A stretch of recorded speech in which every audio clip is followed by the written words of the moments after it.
So the eye controls are actually going to be a little bit easier than the head and neck controls because I'm not going to do as much with the group nodes. What I'm going to do instead is make a series of circles. And these circles I'm going to take and move right up by where the eyeball is. And let's go 90 degrees here. And then let's move this over to the side. Yeah, that looks pretty good. And then I'm going to pull it forwards a little bit.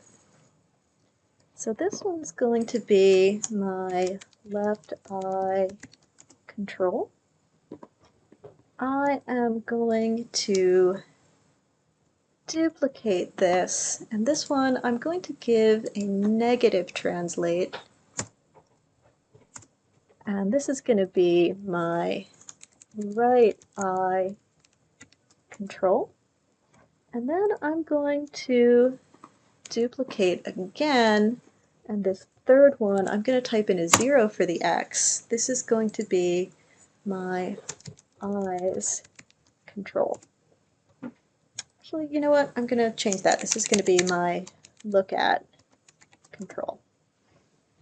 So, with this, let me turn everybody off just so that I've got less to look at. I'm going to do a little bit of very fancy modeling.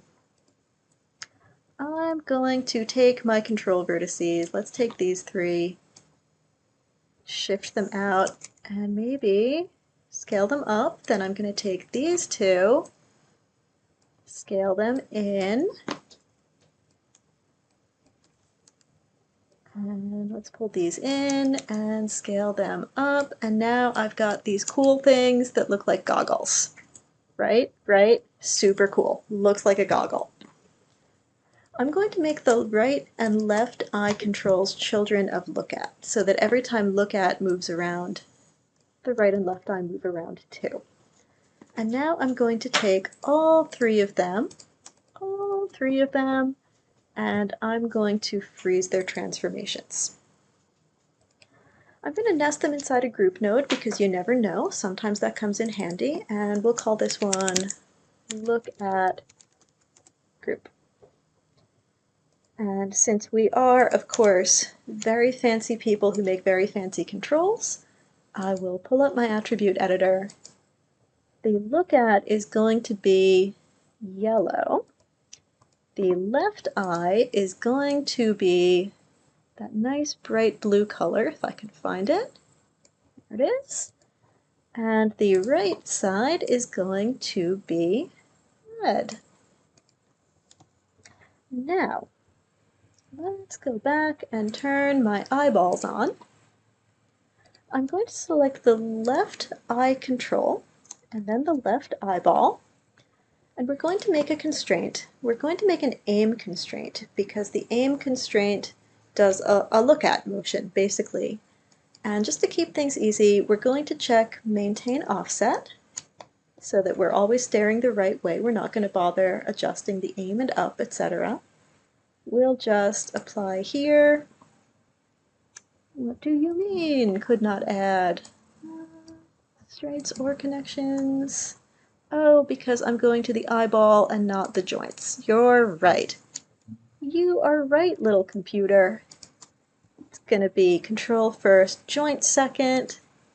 And we'll do the same thing on the right side, control first, joint second.